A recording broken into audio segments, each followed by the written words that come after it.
irei apresentar o trabalho Um olhar sobre as práticas pedagógicas bilíngues, um estudo de caso no atendimento educacional especializado, enviado para o CETA 2020.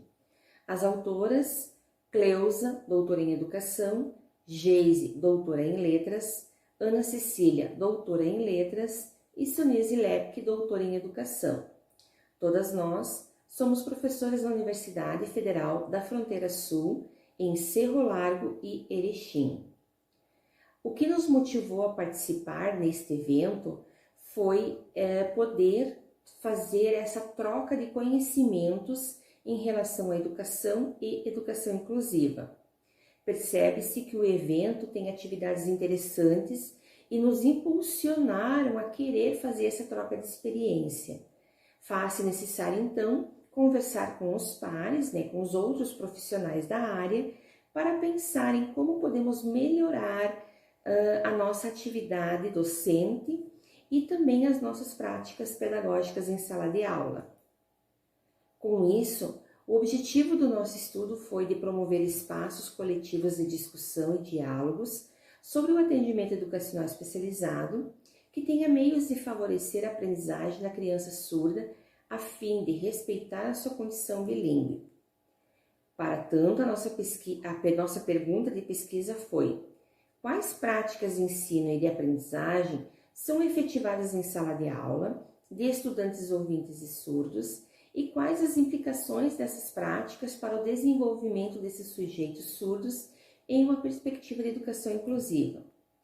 A metodologia, então, foi um estudo de caso, uma pesquisa qualitativa, onde os participantes, conforme a Resolução 510, tiveram suas identidades preservadas. Laura, então, é o nosso sujeito surdo. A equipe diretiva, professores de Ciências e Português e a professora do AEE. Foi realizada essa pesquisa, esse estudo, durante 4 semanas, no turno matutino e vespertino, totalizando 10 encontros. Essas observações e essas gravações de aulas nas disciplinas de língua portuguesa e de ciências foram transcritas, e também fizemos, então, algumas entrevistas semi-estruturadas e todos esses dados foram analisados a partir da análise textual discursiva. A partir disso, surgiram, então, 2 categorias de análise. A apropriação de conhecimentos escolares pelo estudante surdo exige profissionais com domínio e fluência da língua de sinais. E o desenvolvimento dessa proposta pedagógica bilíngue favorece as condições para o aprendizado dos aspectos comunicativos e das formações cognitivas da criança surda. Em relação à primeira categoria, Brito afirma que é mais importante que o surdo tenha possibilidades cognitivas de organizar suas ideias ou o conteúdo que lê ou escreve, do que transmita conteúdos semânticos de forma coesa e coerente. Nesse sentido, percebemos que o sujeito surdo necessita compreender em sala de aula os conceitos trabalhados pelos professores. A partir disso, ele precisa ter o acompanhamento de um profissional habilitado em Libras. Essa aprendizagem dessa língua, a Libras, é um processo complexo e deve acontecer o quanto antes. Nesse sentido, quando a família descobrir que o seu filho é surdo ou possui uma deficiência auditiva, ele precisa estimular, sim, a aprendizagem dessa língua, pois com isso favorecerá a sua articulação, o seu desenvolvimento em sala de aula. Fernandes ainda salienta que a língua de sinais é uma língua natural, com organização em todos os níveis gramaticais, com as mesmas funções das línguas orais, e que a produção dessa língua é realizada através de recursos gestuais e espaciais, e sua percepção é realizada por meio da visão, por ser uma língua visual motora. Isso garante, isso está descrito na Lei 10.436, de 24 de abril de 2002. Lopes ainda enfatiza que, quando a aprendizagem do aluno surdo está incluído em escolas sem a presença do intérprete de Libras, pode sim vir a ser realizada de forma mecânica, prejudicando assim a sua aprendizagem. A aprendizagem, então, nesse sentido, vem a ser mecânica, ele vai ter domínios de alguns códigos ou conceitos, ele não vai conseguir fazer a diferenciação de significado e conceito, ele vai fazer o trabalho de memorização, ele vai decorar os conteúdos, mas não vai compreendê-los, e com isso, né, então, vai promover a exclusão desses sujeitos surdos no processo de ensino e aprendizagem. Em relação à segunda categoria, as línguas de sinais, então, possuem a mesma constituição linguística se comparadas às línguas orais.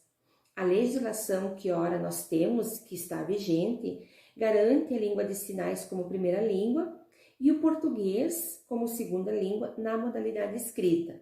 Garante também a presença de intérprete de Libras em todos os espaços institucionais, respeito às questões linguísticas e também, principalmente, a questão da adaptação curricular para o aluno surdo. Na nossa pesquisa, então, Laura não sabe Libras, não usa a língua e por isso a aprendizagem é defasada, é prejudicada. Isso foi uma escolha da família e de Laura em não querer aprender a língua. Com isso, o processo de ensino e aprendizagem não corresponde a uma educação bilíngue. Durante a nossa participação na escola, nós fizemos algumas entrevistas, né?